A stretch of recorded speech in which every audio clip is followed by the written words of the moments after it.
Hey, where are you? I've been waiting forever. We promised to submit the marriage papers today, didn't we? 30 minutes had passed since the scheduled time, and Kyle still hadn't shown up at the city office. Frustrated, I finally called him. Seriously? You've been waiting all this time? Marriage? That was a joke. There's no way I'm marrying you. Wait, what? You're kidding, right? Today, on what was supposed to be the luckiest day on the calendar, we had planned to officially get married. I had marked the date with a red pen on the calendar and eagerly counted down the days. But all of my genuine hopes and dreams were shattered by none other than Kyle himself. Suddenly, the call switched to video. When I looked at the screen, I saw Kyle grinning maliciously. Behind him, I could see his coworkers from the same department laughing hysterically. And to my shock, among them was Avery, someone I had thought was my best friend. A country bumpkin like you should be thankful that you even got to dream about marriage. I'm going to marry Avery. You're useless to me now. Let's break up. It hit me then that everything had been planned from the start. Fine, I'll break up with you. Shaking with anger and betrayal, I managed to force those words out. But deep inside, I vowed to take revenge on everyone who mocked me. My name is Sarah. I've always been shy and avoided interacting with people, spending most of my childhood alone. Plain, quiet, invisible. Those were the labels people always attached to me. Even after becoming an adult, my daily life was nothing but a dull routine of commuting between work and home. I had barely ever talked to men, let alone dreamed of finding a boyfriend or getting married. But one day, things took an unexpected turn. One of my few friends from school, Avery, introduced me to a guy. His name was Kyle, and he was a co-worker of Avery's. He said he fell in love with you at first sight after seeing you in town. He fell for me at first sight? I couldn't believe it. Compared to Avery, I was far plainer and didn't know much about fashion. There had to be some mistake. But since Avery insisted I at least talk to him, I reluctantly agreed to meet Kyle. Despite my initial hesitation, Kyle made a good first impression. Maybe it was because Avery had told me he was also inexperienced in relationships and nervous about confessing his feelings. With Avery acting as a go-between, Kyle and I started dating with marriage in mind. I need to renew my lease soon. If it's okay with you, why don't we move in together? Not long after we started dating, Kyle and I began living together. Looking back, it was impulsive to start living together so soon. But I was too excited about my first boyfriend to think it through. However, once we started living together, Kyle's odd behavior began to surface. Hey, why didn't you do what I asked you to do? Kyle's angry voice echoed through the house early in the morning. Apparently, he was upset because I hadn't ironed his shirt properly. Sorry, I was so busy with work yesterday. I meant to do it, but I forgot. Can you wear a different shirt today? My work had been hectic, and it ended up working overtime yesterday.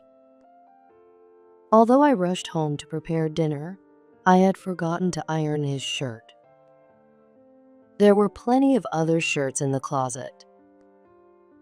When I suggested he wear one of those, Kyle's expression turned sour. What? I plan to wear that shirt today. Just iron it now. Or are you seriously telling me to wear a wrinkled shirt? Well, I don't have time. I still need to get ready, and if I iron it now, I'll be late for work.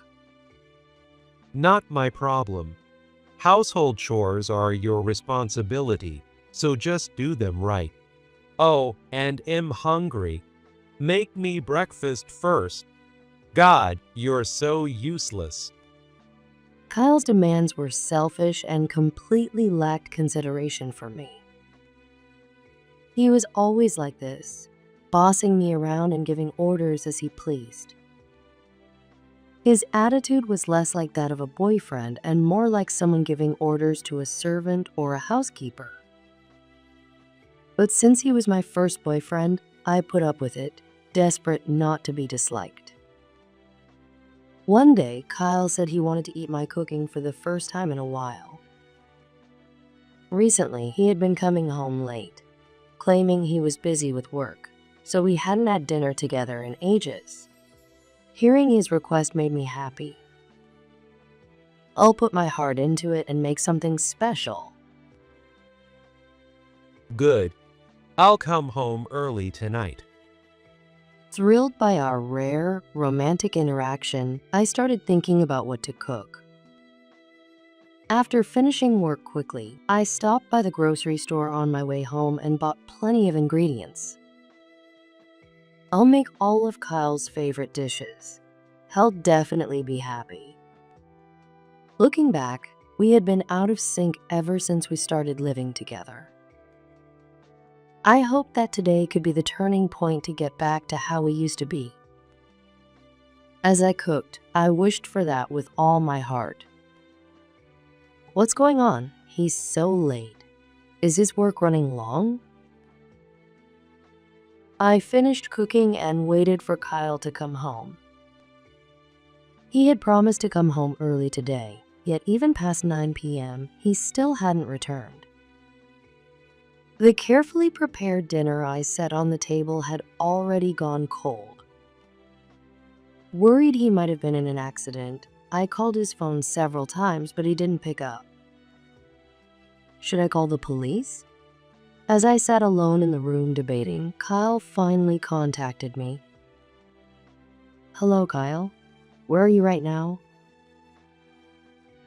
The answer I got was unbelievable. I'm out drinking with coworkers. Drinking? But you said you'd come home early because you wanted to eat my cooking. I got invited last minute. What was I supposed to do? Kyle sounded unapologetic, completely indifferent to how I felt. His tone made it clear he didn't think he had done anything wrong. I can eat your cooking anytime. Of course, it'd prioritize going out for drinks. Guys have their own social obligations, you know. You wouldn't get it. Anyway, I'm hanging up. Kyle hung up abruptly, leaving me stunned. After that, he started going out drinking without letting me know more and more often. He also frequently asked me for extra cash, saying, I've got important social obligations. We had agreed to split the living expenses 50-50 when we moved in together, but Kyle started dodging his share. I need money for my social life. You could at least cover the household expenses. Not like you'd understand, who don't have any friends. Let's be real, no one but me would ever put up with someone like you. By this point, Kyle didn't even bother hiding his condescending attitude toward me. Was I really going to marry this man? But as Kyle said, someone as lonely and plain as me might never find another person willing to date me. With that thought, I couldn't muster the strength to stand up for myself, no matter how unfairly he treated me. One day, something happened that deepened my doubts about Kyle even further. Ugh, why does he always leave his clothes lying around? How can anyone be so messy? While Kyle was taking a bath after work, I picked up the clothes he had carelessly thrown on the floor of the bathroom. Kyle had a habit of leaving his clothes all over the place. If I didn't clean up after him, the house would become a total mess. As I gathered the clothes to put them in the laundry, I noticed something off. "What's this smell?" It wasn't detergent or body odor. It was an unpleasant scent that made my nose wrinkle. It was women's perfume. The strong scent was coming from the clothes Kyle had just taken off. As I inspected the shirt more closely, I spotted lipstick smudged on the collar. Could this be cheating? The undeniable evidence of another woman drained the color from my face. Determined, I confronted Kyle as he came out of the bathroom. Huh. Someone must be bumped into me on the train, and that's how the lipstick got there. What are you accusing me of? Kyle laughed it off, denying he had cheated. But the perfume smell. Everyone wears perfume.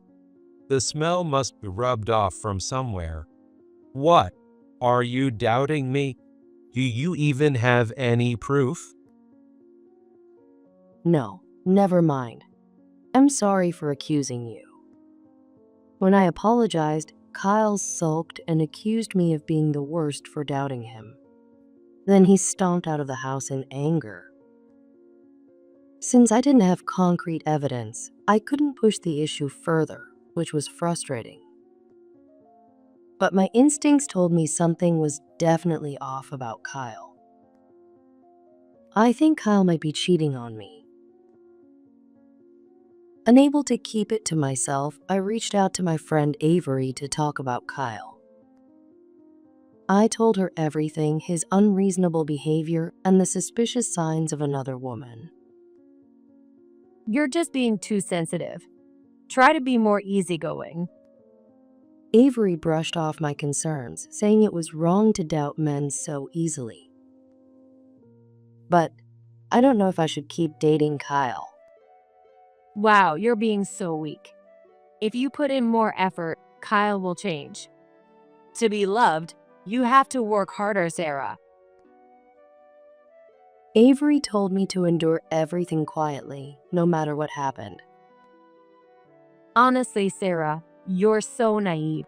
Women should just stay quiet and obey their men. Yeah, you're right. I'll do my best, just like you said. Reluctantly, I nodded in agreement with Avery's advice. Following Avery's advice, I stopped arguing with Kyle and started obeying him, no matter what he said. On the surface, peaceful days seemed to continue after that. But that peace came at the expense of me constantly walking on eggshells to avoid upsetting Kyle. No matter how exhausted I was from work, as soon as I got home, I had to tiptoe around his moods and comply with his unreasonable demands without complaint. It's like I'm a slave. What had started as a hopeful cohabitation with my first boyfriend had now turned into a living hell for me. But perhaps because of my constant endurance, Kyle one day brought up the idea of getting married. Let's get married soon. When would be a good day to file the paperwork? I couldn't believe those words were coming from Kyle, and I was over the moon with joy. All my patience wasn't for nothing. Avery was right. Keeping quiet and enduring really was the answer. Kyle and I decided to submit the paperwork 10 days later, on what was supposed to be a lucky day. I marked the date on the calendar with a red pen and eagerly counted down the days. But my innocent dreams of marriage were shattered by none other than Kyle himself. 10 days later, we agreed to meet in front of the city office to submit the paperwork. Suppressing my excitement, I waited for Kyle. I still couldn't believe someone like me, who had no connection to romance, was about to get married. Of course, I had my worries about life with Kyle. But I convinced myself that, as Avery had said, Kyle would change after marriage. That's how I stayed positive. Even when the appointed time came, Kyle didn't show up. For a moment, I wondered if he'd gotten the date wrong, but I had checked the calendar countless times. There was no way I was mistaken. After waiting for 30 minutes past the meeting time, I finally called Kyle. "Hey, where are you? I've been waiting in front of the office this whole time." Seriously? You've been waiting all this time? The marriage thing was a lie. I'm not marrying you. "Wait, what? You're joking, right?" As I asked, the call suddenly switched to video. On the screen, I saw Kyle grinning maliciously. Behind him, his coworkers from the same department were laughing hysterically. And to my shock, among them was Avery, the friend I thought I could trust. "What's going on? Where are you guys?" We're in Hawaii. Took some PTO for a little department vacation. "Do you even know what today is?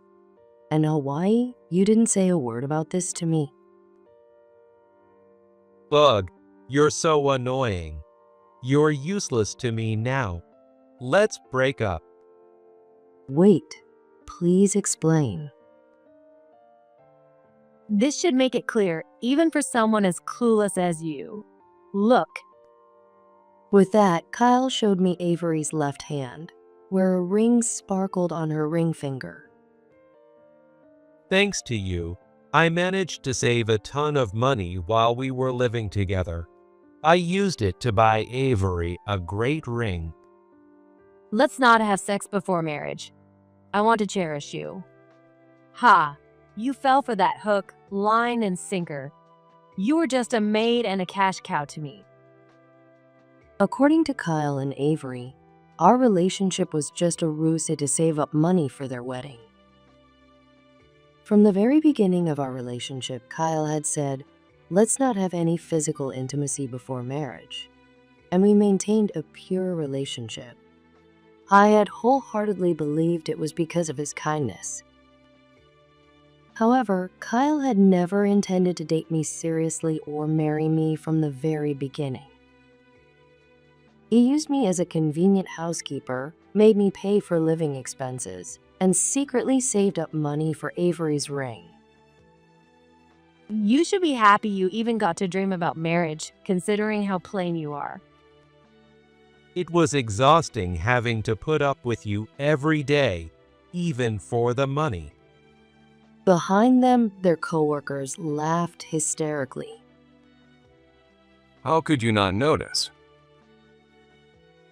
You're way too naive. I didn't need them to tell me. I was already overwhelmed with shame and anger. Shame for having been deceived by a friend and anger at myself for loving such a terrible man. After all this, my feelings for Kyle vanished in an instant. "Fine, I'll break up with you." With a trembling voice, I squeezed out those words. Glad you're being reasonable. See ya. Next time, find someone in your league. Though I doubt anyone would want a boring woman like you. Kyle threw those final, cutting words at me before hanging up. 2 days later, after returning from their vacation, Kyle and his group were unexpectedly summoned to the CEO's office. Everyone who went to Hawaii was called in, and they were visibly anxious about what the CEO might say. Among them, Kyle and Avery were acting particularly suspicious for one reason. they noticed me standing next to the CEO. Noticing me standing next to the CEO made Kyle freeze. Why are you here? It wasn't me who answered his question. It was the CEO. Sarah is my daughter. With that one sentence, everyone's faces went pale. Your daughter? But you have a different last name.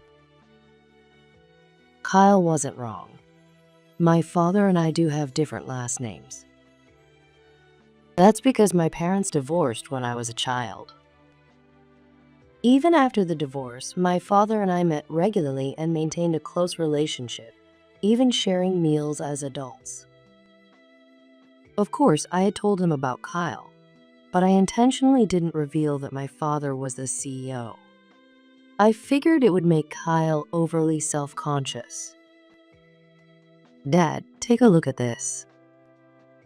I had recorded the humiliating video call from the other day and showed the footage to my father.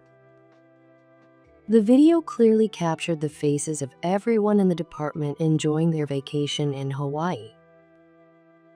As he watched them mocking me with cruel expressions, my father looked saddened but said firmly, You're all fired. Don't bother coming in tomorrow. What? That's impossible. Although my father's company had been growing its revenue recently, there were also plans to downsize. According to HR, the department Kyle belonged to had a terrible reputation both inside and outside the company due to their behavior. While that alone wasn't enough grounds for dismissal, their mistreatment of me provided the perfect excuse to shut the entire department down.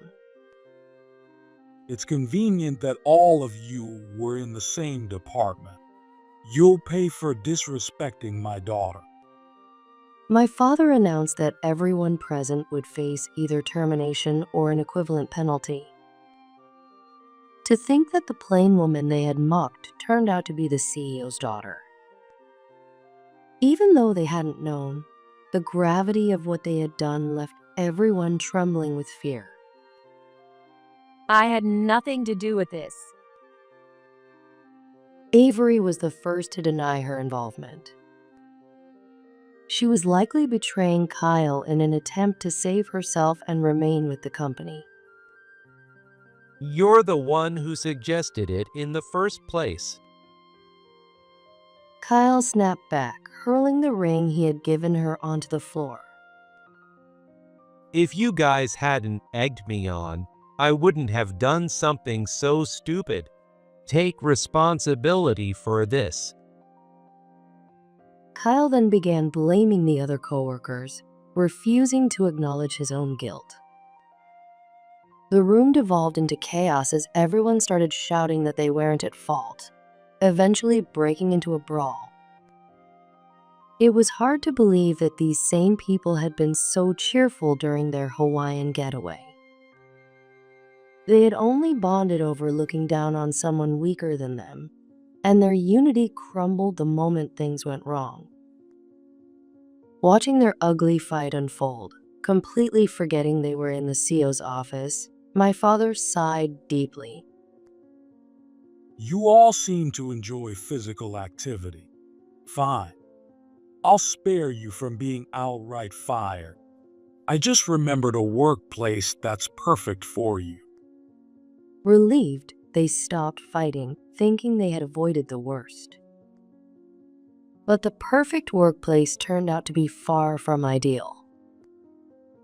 Everyone in the department that had mocked me was sent to a grueling mining site in South Africa under the guise of training.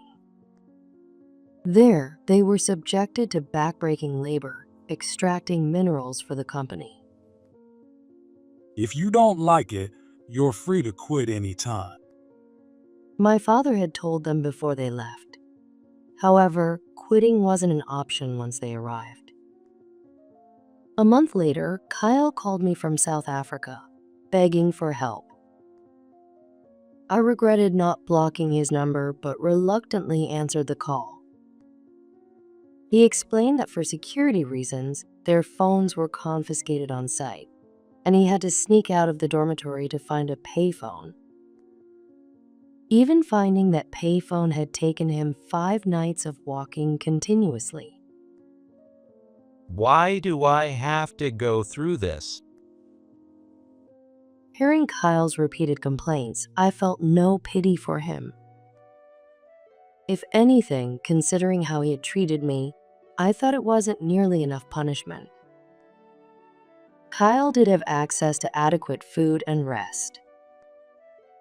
But whenever he complained about the harsh conditions, the local staff scolded him in their language, asking what he had to complain about. I can't communicate with anyone. The food doesn't suit me, and the beds in the dorms are moldy. I can't stand this anymore. Please, talk to the CEO and get me out of here. Apparently, morale at the mining site was at an all-time low. Avery, in particular, was spared from physical labor but was put in charge of cooking for the workers. Preparing 3 meals a day for over 100 people had her in tears, constantly begging to go home. Have you learned your lesson? Yes, of course. I'm truly sorry. If I can come home, I'll do whatever you say. All right, I'll talk to my father about bringing you back. Really? Sarah, you're a lifesaver. Kyle sobbed and thanked me profusely, his tone completely different from the arrogant and dismissive man he had once been. The harsh labor had clearly broken him. After some time, they were finally allowed to return to the US. When Kyle and the others came back, they were so physically and emotionally drained that they didn't even have the energy to protest to the CEO. As for Avery, her once beautifully maintained long hair was now disheveled and filthy with dust and dirt. Her skin had deteriorated, and she looked as though she had aged 10 years. Good job on the training. When they returned, my father greeted them with kind words and even provided showers and a lavish meal to welcome them back. Feeling pampered by the generous treatment, they seemed to forget why they had ended up in South Africa in the first place, laughing and celebrating. You seem refreshed. Now, Kyle, I have a gift for you. Huh? I get something?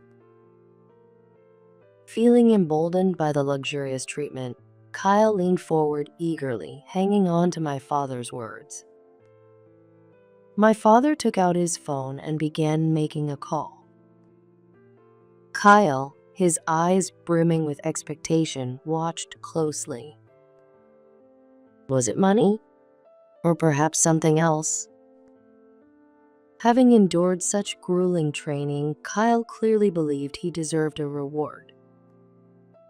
About 20 minutes later, while they were enjoying drinks and high spirits, a group of people arrived. When they saw who had come, everyone froze. It was the police. The officers approached Kyle and abruptly restrained him. What's going on? What did I do? Kyle struggled in confusion, but with 2 officers holding him firmly, he couldn't break free. As Kyle, still bewildered, tried to process what was happening, my father stepped forward and spoke coldly. I forgot to mention, I reported you to the police for marriage fraud. What? Why? I thought you forgave me. Normally, proving marriage fraud is difficult, but Kyle had left behind plenty of evidence, including video recordings of his plans to deceive me from the start. I didn't do anything. This is a wrongful arrest. Get me a lawyer. Kyle desperately denied the accusations. But then an unexpected betrayal occurred. It's true. He intended to deceive Sarah from the beginning. We were just dragged into it. Right. His co-workers all claimed they were uninvolved and pinned the blame entirely on Kyle. Yeah, that's right. He's the real culprit. Even Avery, in an attempt to save herself, turned on Kyle and pointed him out to the police. Remember this, all of you. I will never forgive you. Betrayed by Avery and his co-workers, Kyle turned red with anger and shouted at them. But no matter how loudly he protested, it couldn't absolve him of his guilt. Kyle was dragged away by the police, spewing parting threats. Eventually, Kyle was convicted of marriage fraud. Although it was his first offense and his sentence was relatively short, he still served time in prison. As for Avery and the other co-workers, they were all demoted to a notorious isolation department within the company, known as the banishment room, and eventually resigned. After leaving the company, Avery tried to find a new job, but bad rumors about her spread quickly, and no reputable company would hire her. Desperate to make a living, she took up night work. But her beauty, once her asset, had faded significantly due to her harsh time in South Africa. As a result, she struggled to gain popularity, and the younger workers at her establishment mocked her as an unpopular, annoying old woman. Avery reportedly blames me for her downfall and often complains to others about her misfortune, but no one pays her any attention. It was all her own doing, as she had plotted with Kyle to take advantage of me. Avery will likely continue her life at rock bottom, harboring resentment toward me without ever reflecting on her actions. As for me, I left the company where I had been working and now work as my father's secretary. I buried myself in work to forget the painful events of the past.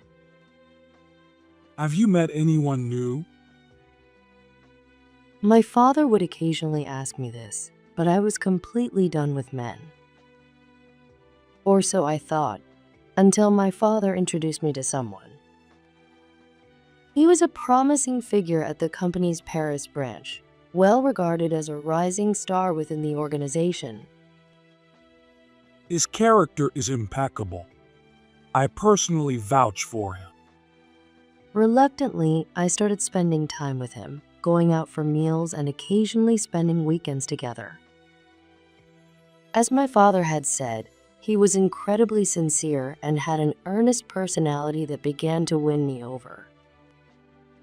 However, I found myself haunted by a certain trauma. No one would ever want a plain woman like you. The words Kyle had once said to me kept flashing through my mind.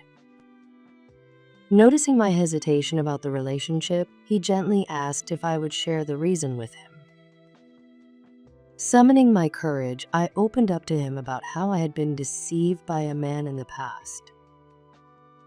He listened and told me that, given my experience, it was perfectly natural to be cautious around men. He then reassured me that he would wait as long as it took for my heart to heal. Why was he so kind to someone like me? What could he possibly see in me? Because of how much Kyle had crushed my self-esteem, I even began to doubt his kindness. But true to his word, he waited patiently while I worked through my trauma. Our calm and understanding relationship continued, and eventually I became confident that I could trust him. I started thinking about marriage and decided to propose to him myself. He happily accepted, and we decided to get married. A year after our wedding, we were blessed with twins, and now we live happily together. My father is completely smitten with his first grandchildren and often visits our home to spend time with them. The stern man who always wore a serious expression at work now softens his face completely when he's around the babies. Seeing that is heartwarming beyond words. Even after giving birth, I've continued to work, sharing household and parenting responsibilities with my husband. I am endlessly grateful to him for saying, "We're both working, so let's support each other and live as a team."